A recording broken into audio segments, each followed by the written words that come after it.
Now that we have the call option and put option priced using simulation, I'm going to illustrate a strategy called portfolio insurance that can use a put option.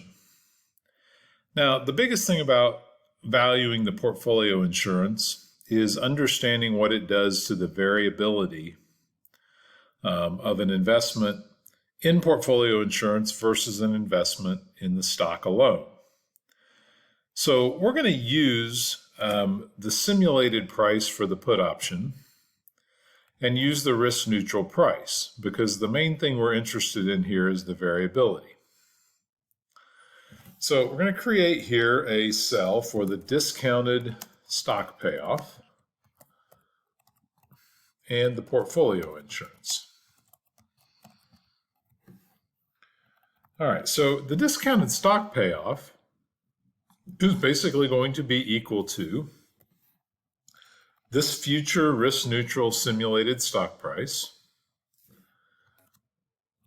discounted to the present value at the discount rate, and the discount rate is the exponential function of the risk-free rate times the expiration date.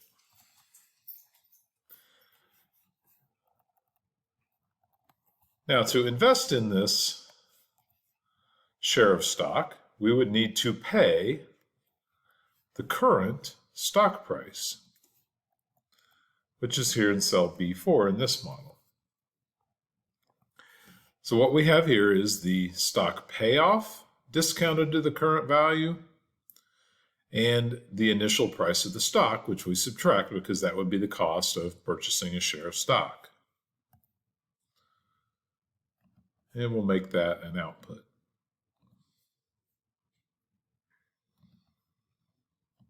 Now, the portfolio insurance then would be a strategy where we invest in the stock. So we've already got here the discounted stock payoff.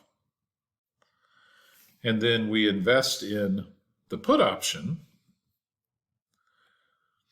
This discounted stock payoff already captures the initial stock price, but what we have to subtract from that is the price of the put option. And it's important here we're using a put option that has a strike price that's relatively close to the market price. We could construct this strategy with other strike price options and see what the result looked like. Here I'm also using the simulated price.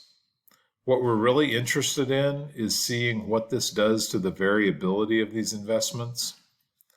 I would expect that the mean of both of these investment strategies is going to be very close to zero because we're simulating the price growing at the risk-free rate, and then we're discounting it at the risk-free rate.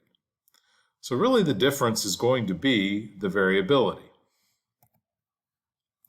So we'll make this portfolio insurance payoff an output. And so let's simulate this.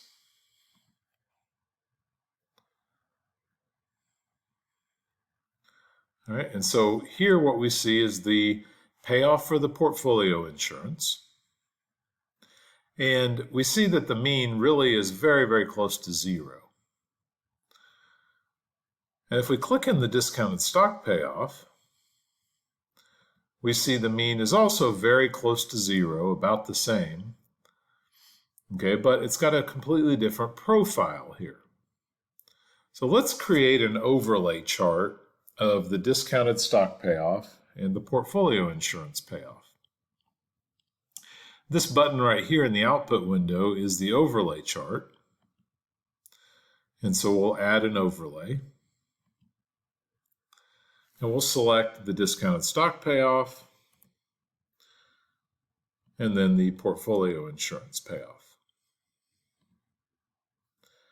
And now we see the overlay, and we can look at both the statistics and the charts together. So portfolio insurance is blue, and we can see that there's no payoffs below this minimum amount, and we see the minimum is about -20. So we could lose $20 if we employ the portfolio insurance strategy.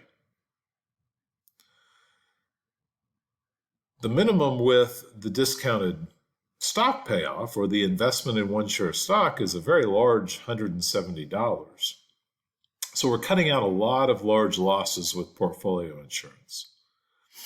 You do see that the difference between these two maximums is simply the price of this option. So we don't have as high a maximum with portfolio insurance because we paid for this option.